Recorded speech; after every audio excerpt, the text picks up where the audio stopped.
नमस्कार, आप देख रहे हैं आर समाचार।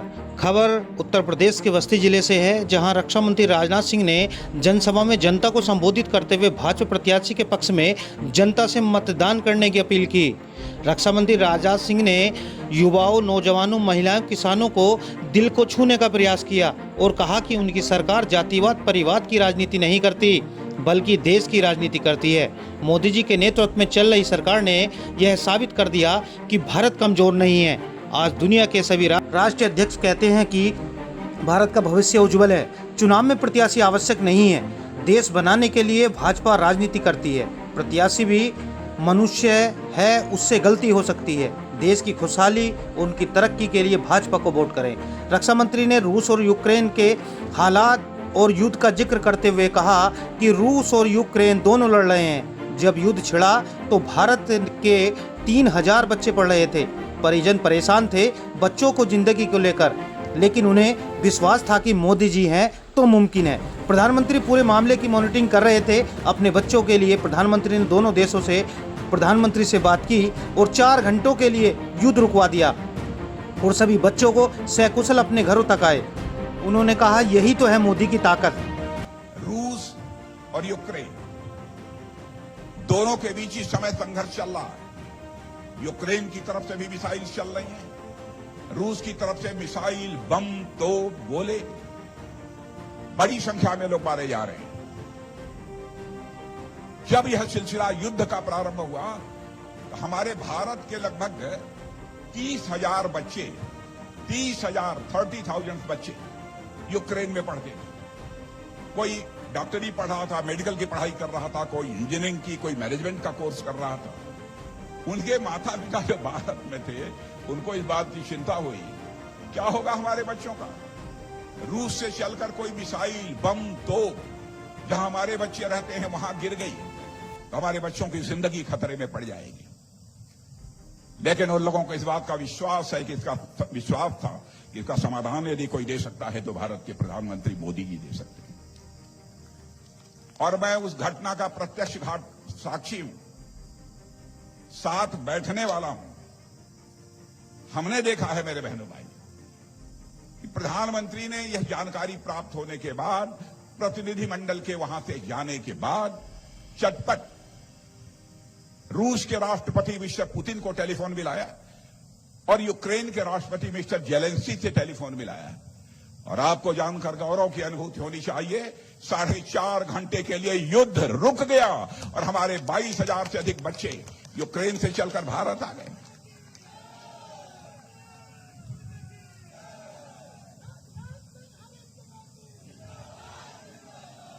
और बहनों भाइयों, मैं जानता हूं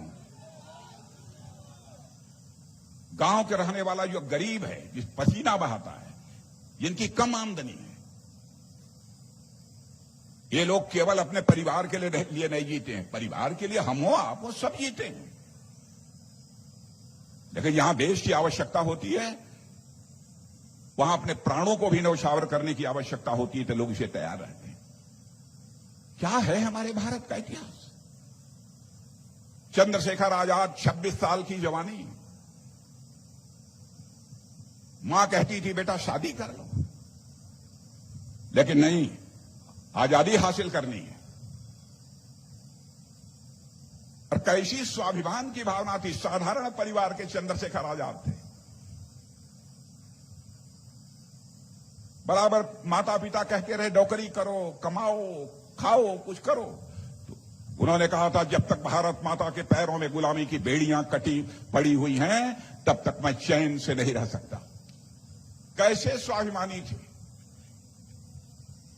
इसी इलाहाबाद, आपके बगल में इलाहाबाद के कंपनी गार्डन में अपने रिवॉल्वर की गोलियों से अपने दुश्मनों को भूनते भूनते, अंग्रेजों को भूनते भूनते, जब रिवॉल्वर में अंतिम गोली शेष बची, उन्हें इस बात की चिंता सताने लगी कि कहीं विदेशियों के रिवॉल्वर की विदेशी गोली हमारे शरीर में प्रवेश कर हमारे शरीर को नापाक न कर दे।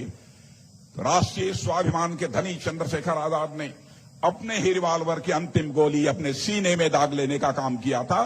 तब जाकर बहनों भाइयों यह देश आजाद हुआ।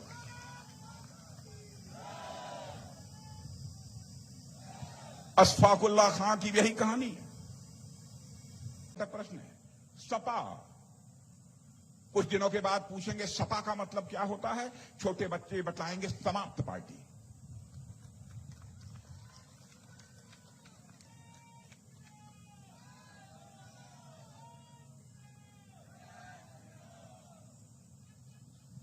और आप लोगों को मैं बधाई देना चाहता हूं, आप लोगों का मैं अभिनंदन करता हूं। 2014 में आप लोगों ने समाजवादी पार्टी की साइकिल का चेन उतार दिया। 2017 में भी वो चेन नहीं चढ़ पाया, योगी जी मुख्यमंत्री बने। 2019 के लोकसभा चुनाव में भी आप लोगों ने साइकिल पर चेन नहीं चढ़ने दिया, साइकिल जहां थी वहीं थी। 2022 में भी यही हुआ। और बहनों भाइयों, आपको भी पक्का विश्वास होगा कि अब साइकिल पर चेन नहीं चढ़ने वाली हुए, अब उस पर जंग लग चुका है।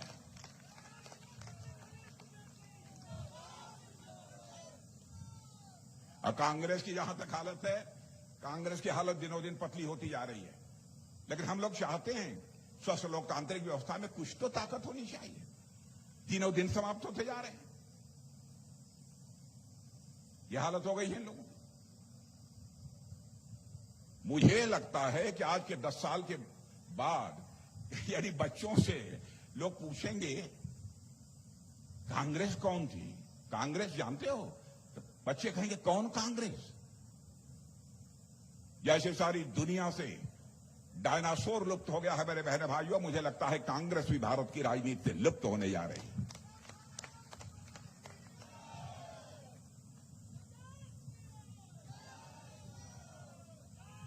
इसलिए मैं आप लोगों से कहना चाहता हूं, आपका भरपूर सहयोग चाहिए, आपका भरपूर संबल चाहिए।